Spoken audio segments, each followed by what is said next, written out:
Welcome to the Banker Lamp. Please enjoy the video. You begin by opening Create a Restore Point and turning on protection for your system drive. This ensures Windows will save snapshots. Once done, set max usage to about 5–10% so restore points don't fill the disk.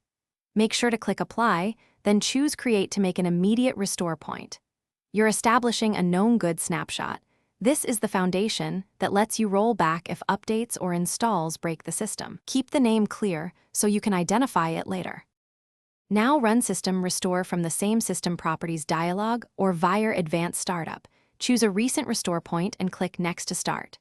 Once selected, click Scan for affected programs to see what will be removed or restored so you can plan follow-up reinstalls. After reviewing, confirm the restore. Windows will restart and apply the snapshot automatically. Be patient while it completes. This can take several minutes.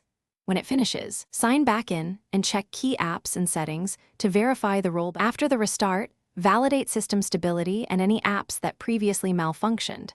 If System Restore fails, boot into safe mode and try again because fewer drivers and services reduce interference. Alternatively, run rstrui. EXE from an elevated command prompt or run sfc/scano to repair system files before retrying. Once successful, immediately create a fresh restore point and keep several recent points spaced over time to maintain recovery options. One key troubleshooting tip: check disk space and protection settings if points are missing or not created.